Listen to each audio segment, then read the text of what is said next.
This recollection now of E.T. is 20 years have transpired, so it's difficult to remember precisely first impression. But we had just done Jaws and Close Encounters, and I think maybe the first Raider film. And E.T. seemed wonderful to me when I saw it. I think Stephen was a little bit worried about it because E.T., he's not really beautiful. He's an odd-looking little creature, you know. And I remember Stephen saying, do you think the public will embrace this creature? And I don't think any of us really knew. You never can tell exactly how people will react. I don't think the expectations would ever compare to what the results were. In the sense it was like Star Wars in the same way, which when we had Star Wars, we thought, well, it'll be a very good weekend movie for children. And the same thing with E.T. I think, well, we'll be successful, but not to become, I think, the #1 film, and people embrace it, and now I guess it's fair to say it's a classic, really. I think once we saw it with an audience, you could tell that this emotional connection was made between the children, E.T., all of it, and the audience. I don't think we're ever really, really worried about it, but I think the surprise was that it was as successful as it became. So, we could have a little kind of windy thing before the cut, which would lead the cut. Well, that's why E.T. turns... When John Williams saw E.T., you know, he was really happy with the film. And I can tell when John's happy with the film because we don't have a lot of musical discussions.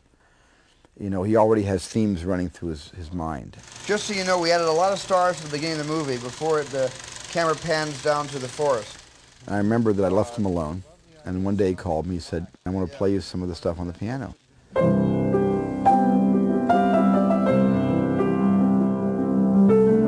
I remember him coming to my office at that time when I played him some themes for E.T., 2 themes, the main flying theme and a secondary theme. And I'm pleased to say I remember him liking them immediately. And we eventually get into this key with this one.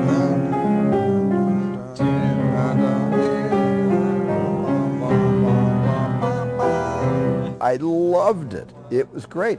And I could not wait for the scoring session. I could not wait for the day he scored. Measure 3. 1, 2. I think with E.T., the experience was typical of what we would do. Once we would accept that we have the right thematic material, then the discussion becomes more rhythmic.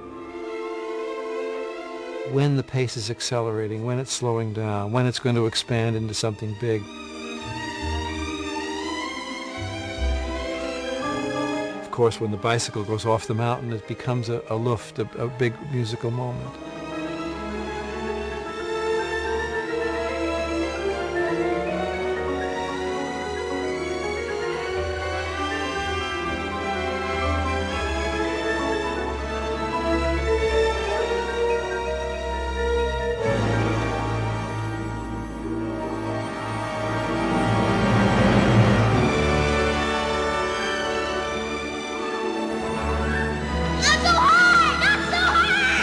A lot of the details in our discussions are mostly having to do with which cuts have accents, which cuts don't have accents.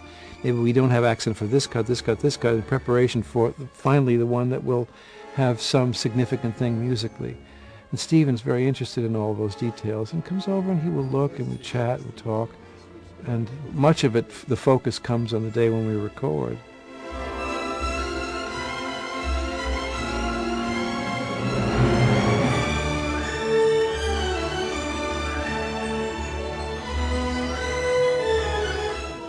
And the boom should be when the body falls. The body falls, right.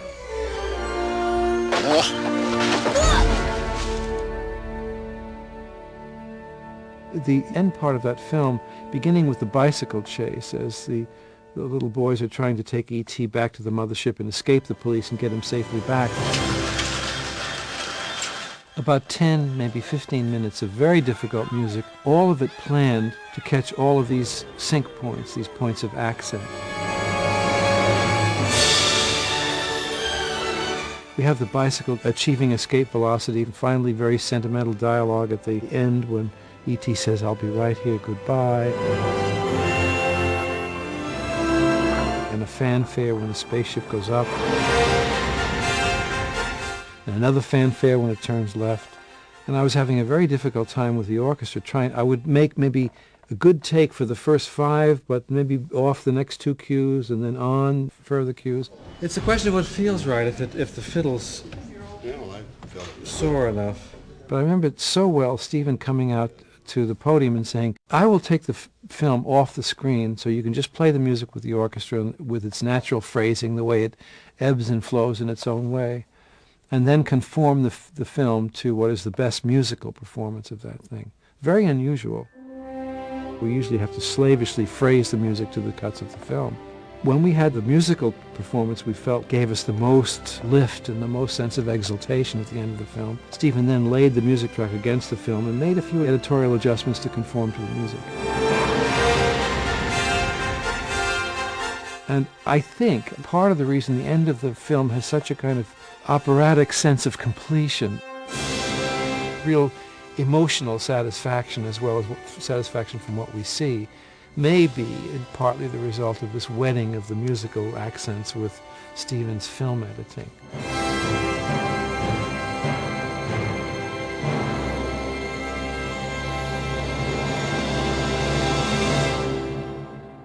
Oboes and instruments that play accent 2 and 3, please, so we have more rhythm.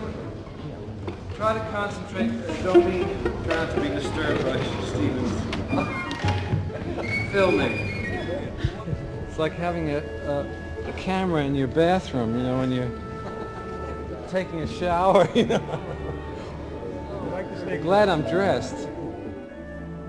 Always working with Stephen is a kind of opportunity for musical storytelling, so to speak. His subjects and his way of directing are very compatible with a sense of musical development. In E.T., for example, in the beginning of the film where the aliens seem threatening and ominous, they're unseen and we're unsure of them and so on.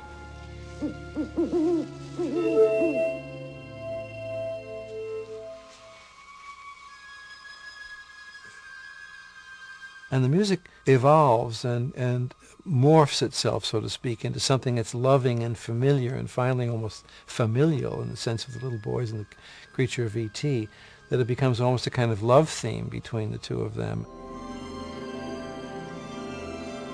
We may have the first few notes of this emotional theme suggested early on, then 3 or 4 more notes, then finally the whole theme.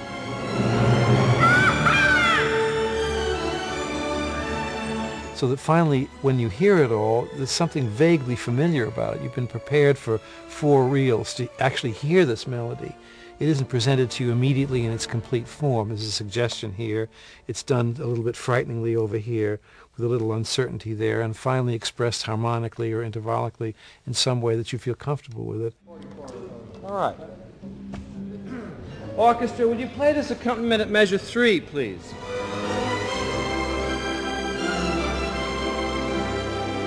I have received 5 Oscars, and people say, well, don't you get tired of such a thing? And I think it's a basic human thing that none of us ever get tired of being appreciated. We never feel that we've done our best work yet. We always, I think, hope to do the next one better. So I think when you get a pat on the back or someone doffs their head to you or you offers an award, it's certainly gratifying. It never becomes a blasé thing, and at least in my personality, it makes me think, maybe the next time I can do even better one, you know.